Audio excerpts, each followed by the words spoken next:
So, Berto, when I set up the Patreon thing last October, which would be, I don't know, what is that, like 10 months ago? Someone suggested, a listener actually suggested, that we donate part of the proceeds from Patreon to charity. And I thought that was such a great idea. It felt good. And because on some level, I feel guilty for charging people for the podcast. Honestly, there's this tiny little bit of like liberal guilt or something of just like, everything should be democratic and free. And so instead of selling the merchandise, you feel bad that anyone would contribute. Right. And so part of the podcast, the proceeds, we said 20%, which is, a pretty sizable amount of the proceeds and not the profits, like the revenue, gross revenue, 20%. So for every dollar we get, 20 cents goes toward charity. And so that's huge. That's huge. Yeah. So I've been allocating that money to it, and I just wanted to give a quick update on that.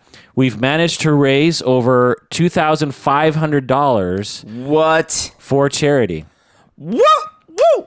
That's a lot of charitable contributions. So the listeners, all the patrons, actually, not the listeners, but the patrons, can pat themselves on the back collectively for having raised $2,500 for charity, and that continues to grow every day. So in 10 months, we've raised that much.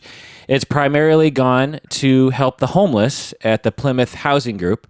I've been to a few of their fundraising luncheons. They're really great.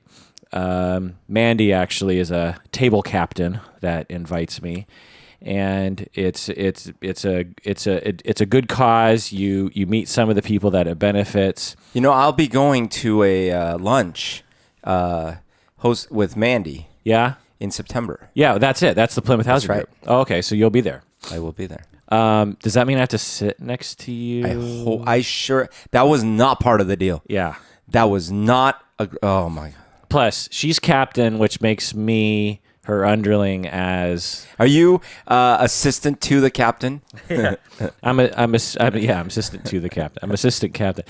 Plymouth Housing Group, that's where a lot of the money has gone toward. And this is a huge boost to getting them back on their feet, to getting homeless That's back. Amazing. $2,500 to help homeless people, that money is, it's sizable. It's quite sizable. So, Berto, let's do a thought experiment. But first, let's introduce the podcast. This is the podcast called Psychology in Seattle. I'm your host, Dr. Kirk Honda. I'm a therapist and a professor. My name is Humberto Castañeda. I detect other worlds. Yeah. Berto, let's do a thought experiment. Let's say you're in a car accident. You wake up in the hospital, so God forbid, but you wake up in the hospital and they tell you that you've suffered a traumatic brain injury and you have a back injury as well. That's close to what happened to me in my car accident, but not quite as bad. But you have, like, in this hypothetical, you're in constant pain. Yikes. For the rest of your life. And you're confused. And your memory is bad now. And you have mood swings. And you need to be on opiates pretty much all the time. And even that doesn't really help. And you become depressed. You could imagine that, Of right? course. Yeah. And you can't go to work anymore because at work you're just too much in pain. You can't concentrate. Oh, my God. You just can't do anything anymore. You start to drink. Over the years, you slowly, over time, start to alienate your family. You start to withdraw from them. Luckily, this doesn't happen to anyone, right? Right.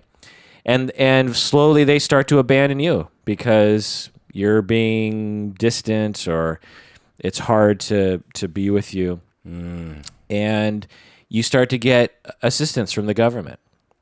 And you pretty much just stay home all day. And you're depressed, and you're in pain, and again, you're confused, and you don't have self-esteem, and you can't get a job, and you just don't know what to do.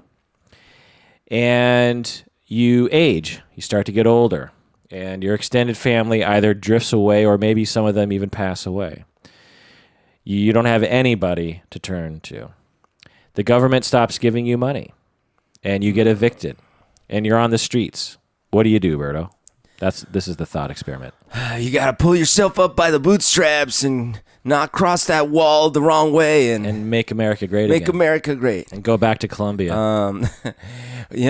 I don't even understand that scenario. I mean, you're right. Like, first of all, it's very interesting because talk about developing empathy. These are scenarios that don't get presented to us. Yeah. And you don't even, I didn't even think like, yeah, that happens to people, like I don't remember a time in my life where I'm like, man, what about those people who, and then proceed to narrate even half of what you just said? Because we usually think in terms of someone died. Okay, that's horrible. Or someone got cancer, which is also horrible. But then there's all these other problems that are lifelong. And so I don't know what I would do. I think that one thing that if I had the capacity to even try it would be, look for help online. Yeah. I would do searches online because I'm at home. I can do searches online. Well, you're homeless now. You don't have a home. Oh yeah, go to the library. No, I would go to a library.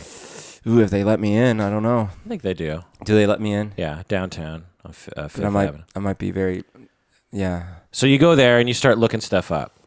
Yeeks. Yeah, but again, you're still in pain. Cognition not so great. Homeless. Very low self-esteem. You used to be great.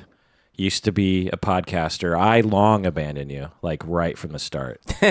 Like as soon you're like, yes, excuse, yes. In fact, I was the one who ran you over. Just kidding. Okay, so but really, just think through. Like, what do you do? Like, you go online. There's no answers there. The problem is that I'm trying to solve it. It's tempting to solve it with my current faculties, and that's not the point because you're not. Well, I don't know. This is a thought experiment. Do you have a solution there?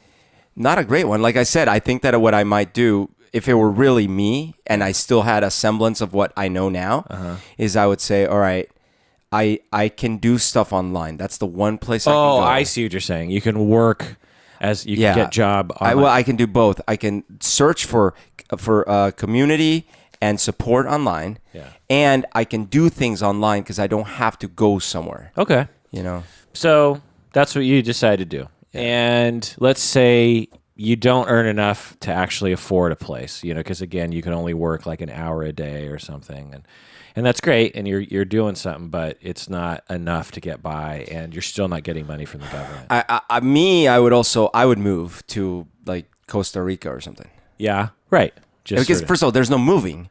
Right. The challenge is I can't buy a plane ticket. I don't have money, right. But I could probably beg my way to a trip somewhere. Like maybe I have to go down to Mexico. Who do you beg? You go stand in front of Whole Foods for a week. Oh, you beg for money. You literally beg. Yeah. And you tell the story. During that whole time, you still need food and shelter. Yeah. I don't know how many homeless people like save up $2,000 to go on a vacation. Well, it's not a vacation. I'm moving. I know, gone. but to go to Central America, it's still. Well, I might have to only make it down to I might have to take it in steps. Maybe I move down to California. Yeah. Hitchhike. Yeah. I would hitchhike. Okay, interesting. I don't know the realities of this sort of stuff because I'm not homeless. But from what I understand, once you cross that line, it becomes extremely difficult to get back on your feet again because you don't have a residence.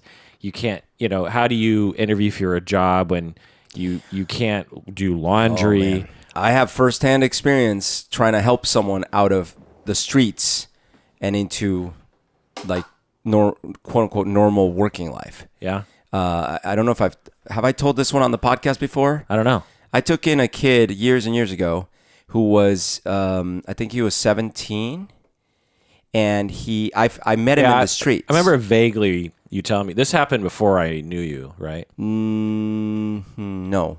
Oh, really? Right after I met you? Yeah. Okay. It was in 2008. Oh, okay.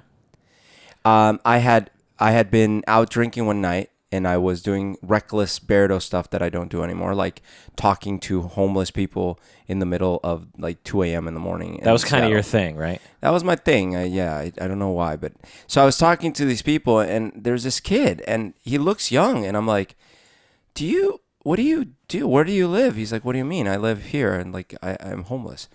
I'm like, how can this happen? Why are you homeless? And he's like, oh, it's a long story, man. My parents kicked me out because I had pot or whatever. I was like, oh, that's crazy. It's not a Really? long story, but He had pot. yeah, that's what he said. Yeah. Oh, God. But anyway, so I told him, I was drunk, right? So, and I was very reckless at the time. And I gave him my number. I said, okay, listen, dude, you give me a call. I'll get you on your feet, man. I'll get you on your feet. And, months went by. I never heard from him. But months later, I get a call. Huh. And who is this? I'm like, I don't know if you know, but I met you on the street and you said I could give you. I'm like, oh, whoa. Okay, sure. So we met up at, what's it called? The Cheesecake Factory place, the one that makes cheesecakes. What's it called? No, just kidding. The Cheesecake Factory. And he told me his story, and I don't remember all the details, but, his parents caught him with pot and stuff, and apparently they were very strict. Who knows if that was the full truth, but whatever the case may be is they kicked him out of the house. Yeah. And I was like, geez. And then he started living in weird places with guys who were taking advantage of him, in some cases mentally, in some cases sexually. And then he had a lot of bad influences around him, people telling him all sorts of really dumb and inaccurate stuff. So for example, I said, so the huge mistake I made, by the way, is I took him into my place. I said, come live with me, dude, right away. We're going to go get your stuff. You're going to come live with me. We're going to get you on your feet, which is a terrible idea. But anyways, and then right away, the first thing is like, all right, we got to get you a job. He's like, oh man, I can't get a job. I'm like, what do you mean you can't get a job? It's like, well, I don't have a license. I'm like, well, we'll get you your license. I can't get a license. My dad says I can't get a license. What do you mean you can't get a license? I don't have a social security number. Well, we'll get your social security number. It's like, how do you do that? I don't know, but we're going to do it. But this is part of the thing. And then as you find out, because I've since talked to many people that deal with homeless, a large part of the problem is that many of them do start young and they don't even know any, like the options that they do have. And then they get a lot of misinformation too. So this kid thought there was literally nothing he could do to work. And instead, we got him hooked up. We got his social security number. We got his driver's license. We got him doing the job ready, whatever it's called, like where he goes construction for a day and stuff like that. Then I got him a freaking job at McDonald's. Wow. And then here's where it sadly ends. Which one? The one in Eastgate? Yeah. But then sadly, he lost that job. He started getting back together with his bad influence friends who told him I was taking advantage of him. And then You were taking advantage of him? Because, they don't know, and he's been taken advantage of before and, stuff like that. So, but they were also telling him bullshit stuff like they basically convinced him to quit his job, it sounded like, and then he got back on drugs or stuff like that. So he moved out of my place, and, I didn't really hear from him again. Huh. So I don't know how it ended up with him. Yeah, my assumption... And this story is actually all coming back to me. I think I blocked it out because it's just so tragic in some ways. And I really commend you for what you did. I mean, how many Americans would do such a thing? It was risky. Well, I don't think it was risky.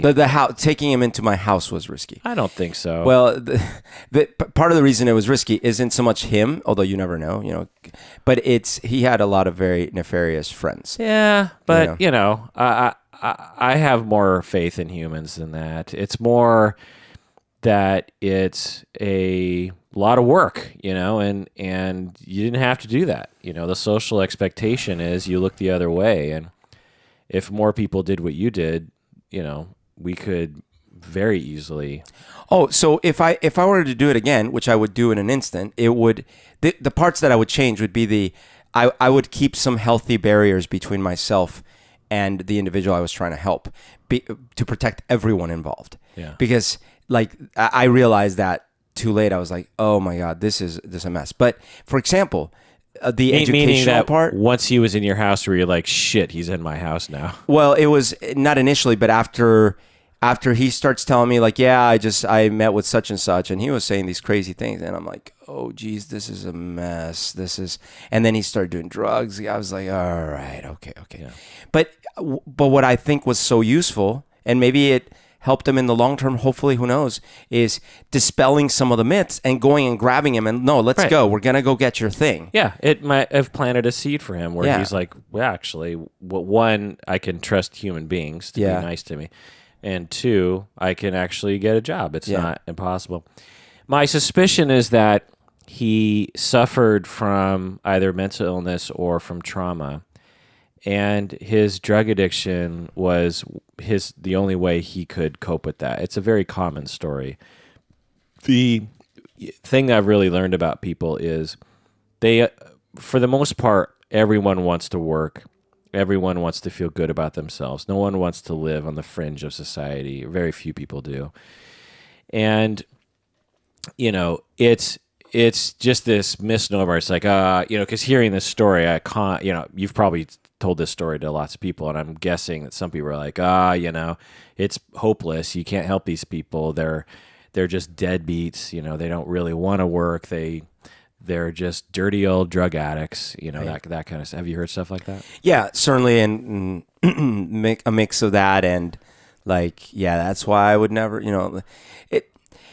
It's sad because the fact is, it was obvious to me that he had some very bad family dynamics and family influences, and then friend influences. Right. I mean, and once homeless, sounds like he was raped, like a number of times. At the very least, he was being not coerced, but he was being told, like, you could stay with me. ... Gosh.